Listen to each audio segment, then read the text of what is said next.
Beekumsi isaa bal'aadha bishaan bahaadii, goomti isaa bal'oo akkam qaba sabrii, of gaggaabe deemaa hin qabu jarjarii, Bukhaari zamanaa Sheekh Ahmad Watarii. Beekumsi isaa bal'aadha bishaan bahaadii, goomti isaa bal'oo akkam qaba sabrii, of gaggaabe deemaa hin qabu jarjarii, Bukhaari zamanaa Sheekh Ahmad Watarii.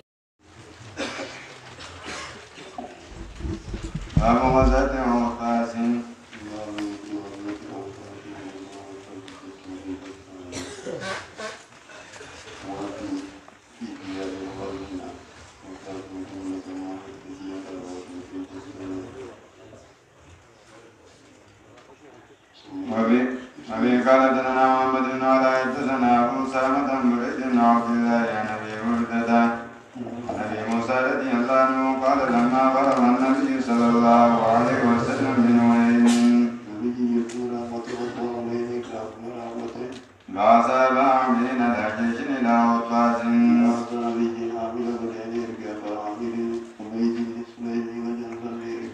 فلقي زيد بن سلمة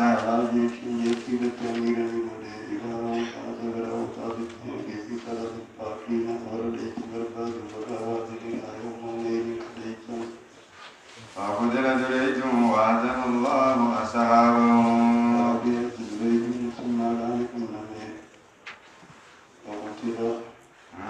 قال أبو موسى وبعثني مع أبي عامر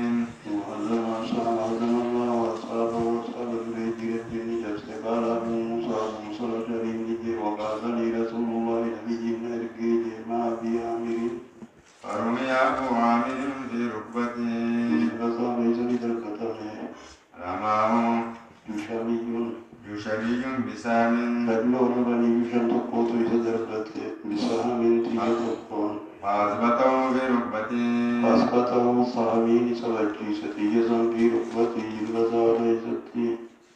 انتهيت إليه وقلت فقلت له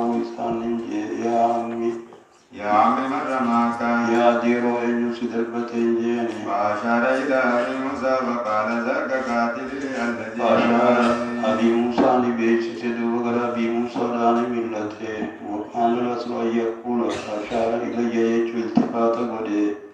فقال نجي ذاك قاتلي بشمي سميتنا جيسي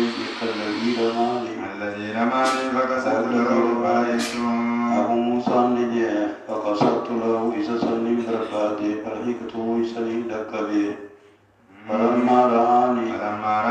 ولا فاتبعه يوم مغرتين أرك رجل بشمي سني لولا أدبر دوجة ساقر بلتين نديسي فاتبعته جلالين ديمي وجعلت أقول له ألا تستحي إنسان قلت وتنسي ألا تستحي ألا تثبت إن كان فتت ولا تثبت ولما من ذلك المكان لا تلبت من جاني فخفف طلبنا ضربتين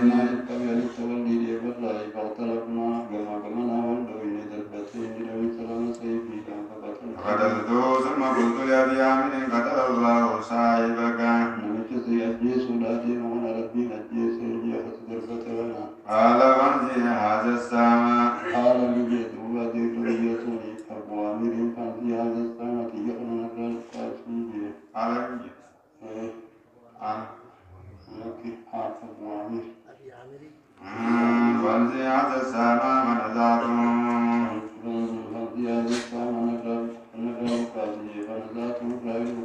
فنزعته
رمال السرير ما عليه سوار ما عليه فراش جبرة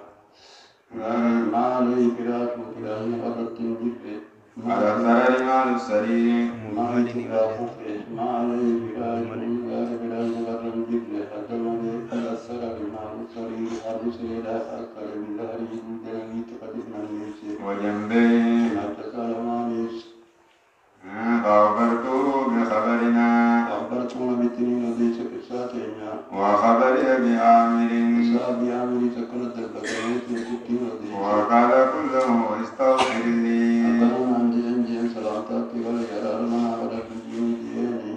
فدعا بماء فتودع ثم رفع يديه فقال اللهم اغفر لأهل بيت أبي عامر فتى نبي بشأن عمته ورأيت بياض جبهيه من دعائي ودعاء في ساقسي ودعته ثم رفع يديه ركسا لما رفع لغير سويتي فقال لي اللهم اغفر لبيت أبي عامر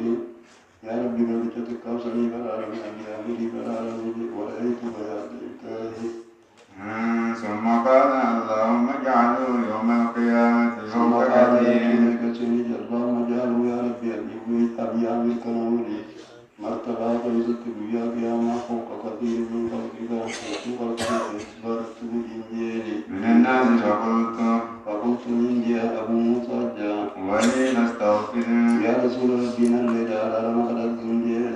قال اللهم اغفر لعبد الله بن قيس ذنبه وادخله يوم القيامة مدخلا كريما قال أبو بردة إحداهما لأبي عامر وقال أبي موسى بردان عامر إيجي سند مدد إحداهما تقام بوهي بماني لأبي عامر أبي عامر والأخرى تنت أبي موسى تيجي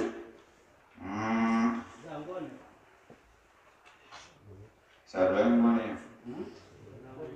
ناغني ناغني أي باب غزوة الطائف باب ذكر غزوة الطائف غزوة طائف بدر في شوال في تلقاء سنة 7 لما تصديت إسافة التجارة في شوال سنة 8 قاله موسى بن عقبة قال موسى بن عقبة كما شوال كيف أرجوك أن تصديت إسافة وفي قال حدثنا عبيدي سمع سفيان حدثنا هشام عن ابي عن زينب ابنة ابي سلمة عن امها ام سلمة دخل علي النبي صلى الله عليه وسلم وعندي مخنث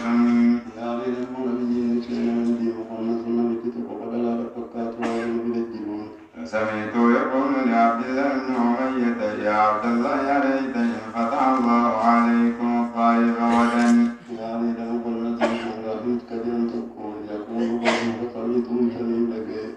فسمعته يقول والنسيري فسمعه جئت نبي عندك إسحاق بن عبد الله بن أمية عن تكون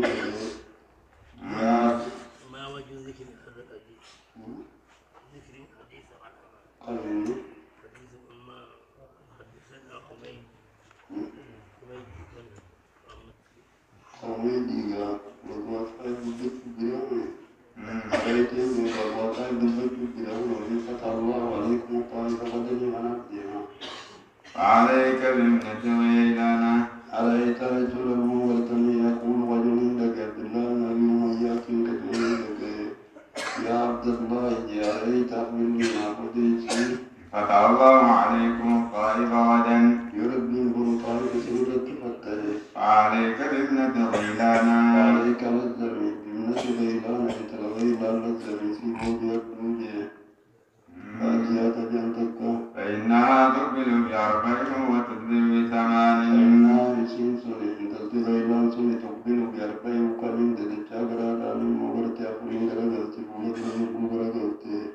وتدبر ب8 تدبر ب8 فقود بتجيب تصديت إلى مولة جهات الكوني سفر جهات الكوني سفر كبي الرا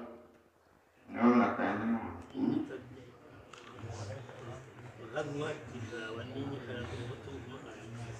فقال النبي صلى الله عليه وسلم لا يدخلن هؤلاء عليكن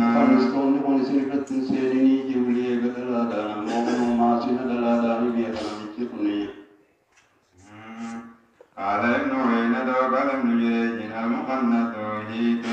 قال مقام صحيح يعني نمت سمجه قول البخاري لقى خهيت قولي بخاري تيمتي ابن جريج خهيت ابن جريج خهيت المخنث هيت قدير ابن جريج وفي قال حدثنا محمود حدثنا أبو أسامة عن هشام بهذا وزاده وهو محاصر الطائفة يومئذ قال عن هشام بسند السابق المذكور سند دبلة من يديس وزاد لي وهو محاصر للطائفة يومئذ ويتسى النبيين على وجه طائفة ما سيجرون كنجي جنبك وفي قال حدثنا علي بن عبد الله حدثنا سفيان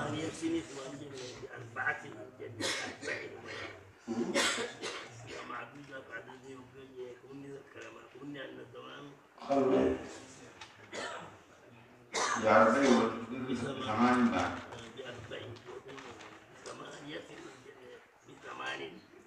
كمان ما جئت تدروا معدوني مقارنتي بتمني بتمني لجوت مثل بقالا لجوت مثل بقالا بتمني وفي قال حدثنا علي بن عبد الله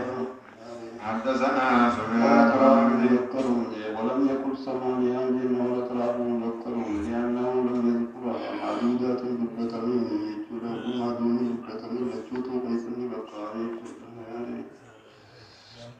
وفي قال حدثنا علي بن عبد الله حدثنا سفيان عن عمرو عن ابي العباس الشاهد عن عبد الله بن عمرو قال لما حاصر رسول الله صلى الله عليه وسلم الطائف فلم ينل منهم شيئا قال انا قافلون ان شاء الله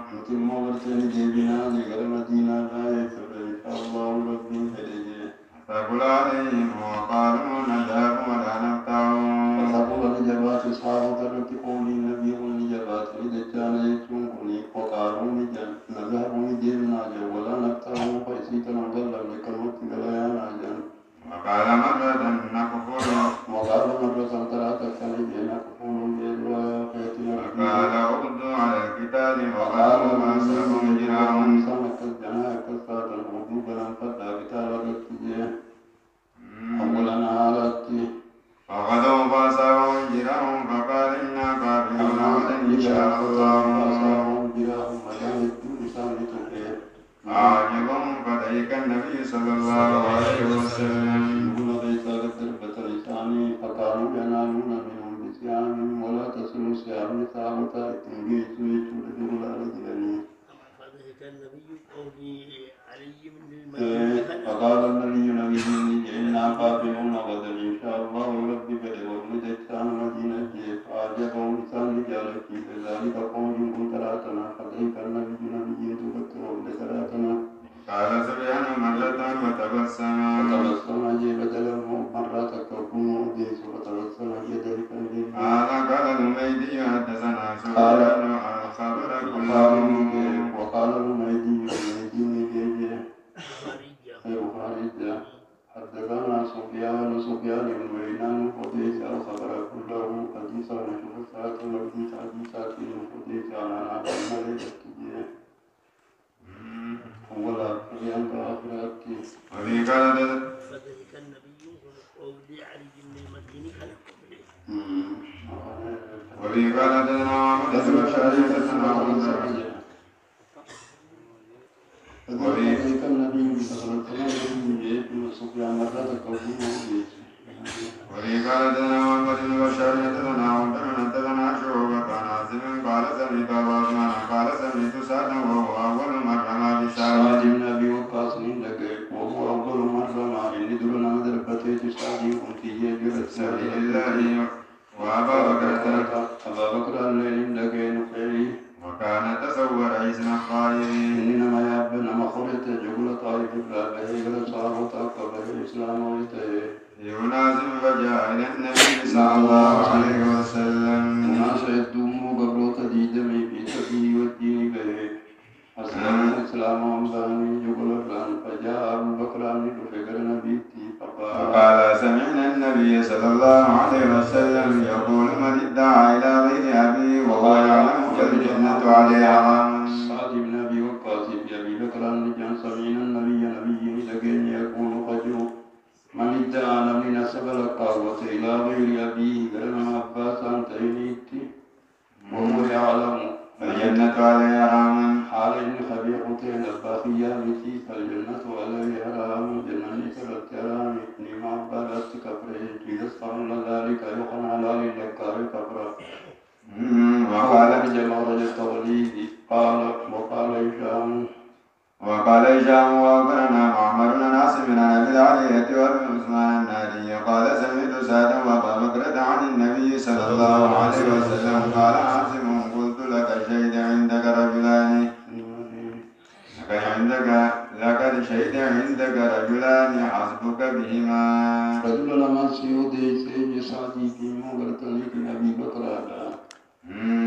قال أجل. قال عاصم نجي قلت نجي بلالية تكرام عثمان لقد شهد عندك رجلان سيدي صديقين رجل سعدي في أبو بكر حسبك بهما سلم سيبك يجول سكيلا. قال أجل أما أحدهما فأول من رمى بسهم في سبيل الله. أما أحدهما تقول رجل قديس سعدي أول من رمى بالمدربة في سبيل ربه ذاتي. وأما الآخر فنزل إلى النبي صلى الله عليه وسلم ثالث 23 من الطائفين. يقول الله خلق النبي تبعي ثالث 23 واحدة من 23 تقول جديدة من صديقة طائف الله علي طائف الله. وعند الطبراني أن أبا بكر تتدلى ببكرة هذا هدتيتي أكدت هذا الذي هو فكني أبا بكر أكني أعمل من ذلك. وفي قال حدثنا محمد بن علاء حدثنا أبو سلمة عن بريد بن عبد الله عن أبي هريرة عن أبي موسى رضي الله عنه قال كنت عند النبي صلى الله عليه وسلم وهو نازل بالجيرانة بين مكة والمدينة. وهو نازل على نبي جيرانة وتاتين بين مكة موضع بين مكة والمدينة ومعه كذا وكانت تسير بمكة وهو وهم خطر جيرانا مكان جد مكة بمدينة متي والثواب بين مكة والطائف يجول الثواب والطائف ثواب مكة في طائف جد لمن مكة بمدينة جد متي جهة ومعه بلال فأتى النبي صلى الله عليه وسلم أعرابي فقال لا تجزلي. ومعه بلال النبي وجه بلال لجر فأتى النبي أعرابي نمسك بادية تكون بالنكف فقال لجي ألا تنجز لي نافن قوتم جي ما وعدتني وان بايلما ناقوت فليما هنيني سيكين كنة جدت. فقال له أبشر فقال قد أسرت علي نبي عربت تانجي أبشر قمديجي فقال فقد أسرت علي من أبشرين التيدميتي تيجي أقبل على أبي موسى وبلال أقبل نجي غرغل يكون متكنا جو أبي موسى دابي بلال غرغل يتدوب فقال كريات الغضبان يكسفا مدلنيت جلمان غرغل غلي فقال لنا البشرى فاقبلا عربتي تغمچو دي بسيس بشراتنا كيبلا غمچو تنجي أنتما سلمان كيبلا قال قبلنا ثم دعا قال أبي موسى بلال قبلنا كيبل يا رسول ربي سر ثم دعا نبي نغسي نعمه بغداء لي معه خاصة قبشان كي سجل نعمته فغسل يديه ووجهه ومج فيه فيسنته ثم قال شربا منه وأفرغا على وجوهكما قبشان كان الرأي فولا كيسن رتمو غرتبو ساجه ونوركما وما كيسن رتيس وابشرا غمدا كسرى الميلات فأخذ القدام فعلى فنادت مسلمان للبد بوراء الستر قد دوغان للبد أنا ابتلاء وراء صدر عن عبد الله لأمكما عادتي سليفا بسادرا بتنا لا بشان سنجت فأبدل لها منه طائفة بعدين أم بسليفي ذلك شربت سيني سنين ويتدوا وأبشرا بالعلم وجمدا الودان وفي قال حدثنا يعقوب بن ابراهيم حدثنا اسماعيل حدثنا ابن جريج اخبرني عطاء بن صفوان بن يعلى بن اميه اخبره ان يعلى كان يقول ليتني على رسول الله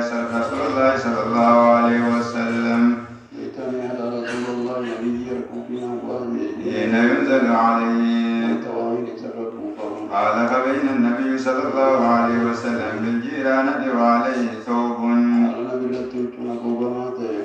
قد زل به معه فيه ناس من أصحابه جاءه أعرابي عليه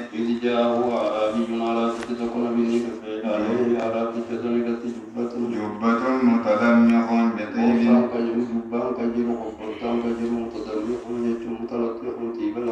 بطيب فقال يا رسول الله كيف ترى في رجل أعرن بعمرة في جبة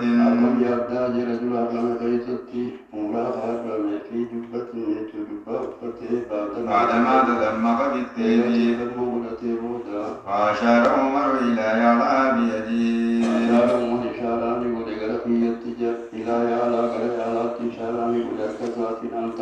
تعال فجاء يعلى قال رأسه فإذا النبي صلى الله عليه وسلم محمد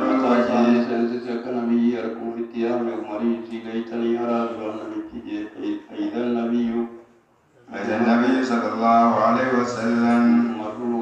عمر الوجه يغيظ كذلك ساعة ثم سري عنه فقال إن الذي يسألني عن العمرة آنفا فالتمس الرجل فأتي به قال أما الطيب الذي بك فاصله 3 مرات وأما الجبة فانزعها ثم اصنع في عمرتك كما تصنع في حجك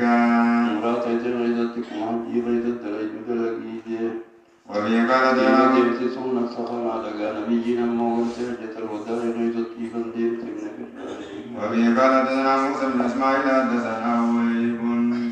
حدثنا عمرو بن يحيى عن عباد بن تميم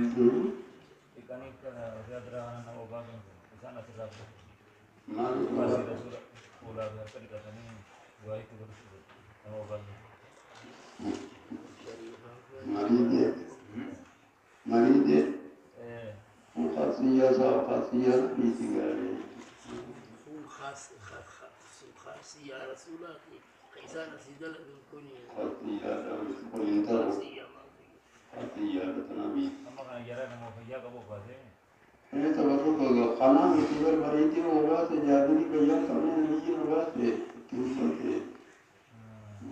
وفي قال حدثنا موسى بن اسماعيل حدثنا وهيب حدثنا عمرو بن يحيى عن عباد بن تميم بن عبد الله بن زيد بن عاصم قال لما أفاء الله على رسوله صلى الله عليه وسلم يوم ولين انقسم في الناس بالمؤلفة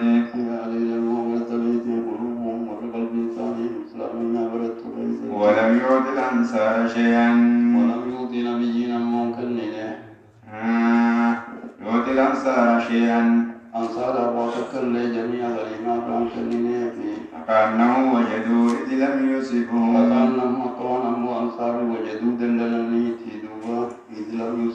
ما أصاب الناس فخطبهم وقال يا معشر الأنصار ألم أجدكم ضلالا فخطبهم نبي نسان قرص بالتابع سيزاد مسلم فحمد الله وأثنى عليه فقال نبي يا معشر الأنصار يا جماعة أنصارا ألم أجدكم ضلالا فهداكم الله علي سلم كنا لقى بدر عليه سنجلة وطاطا من شريعة فهداكم الله بيس وغاقي يا ربي نسلم كالفلسين وكنتم متفرقين صباح بيك واسات قدام بباطل انتهى ليجي أعلفكم الله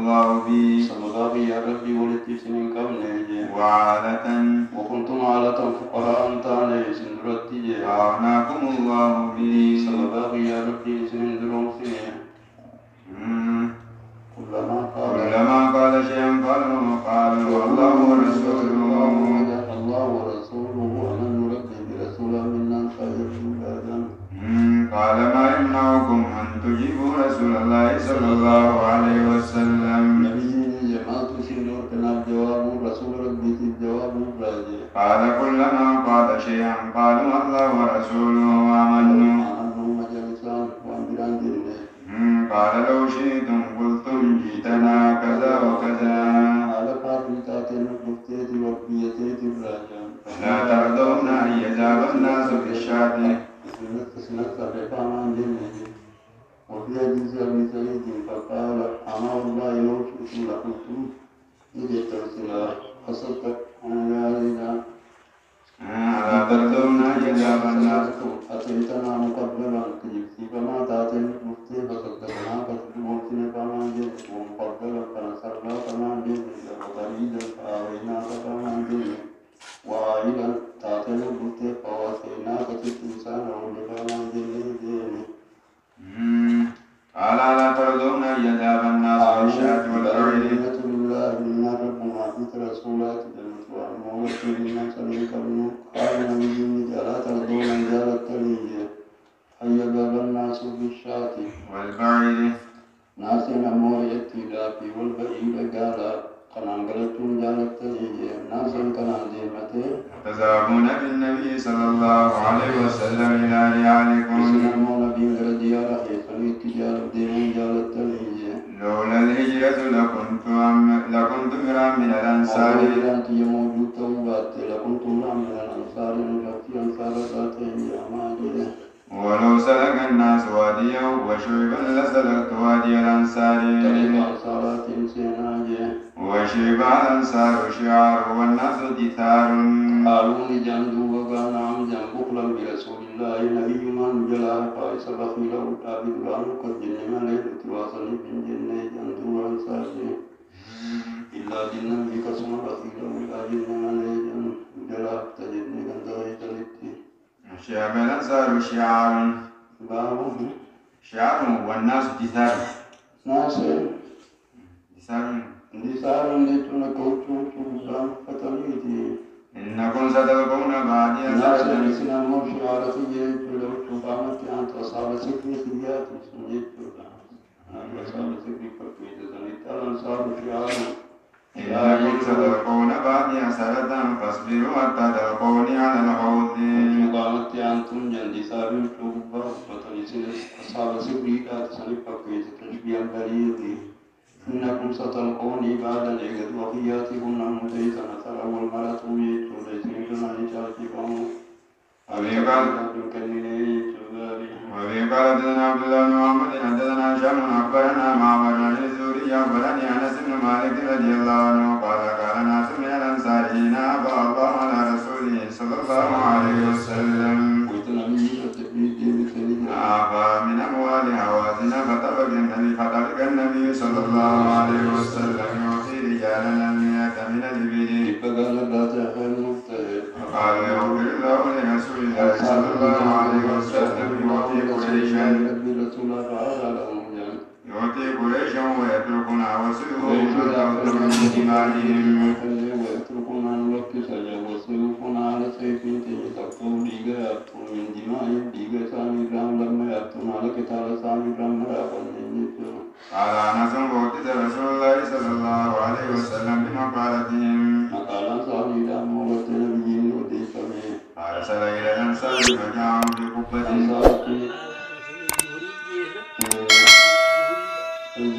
أرسل إلى الأنصار فجاءهم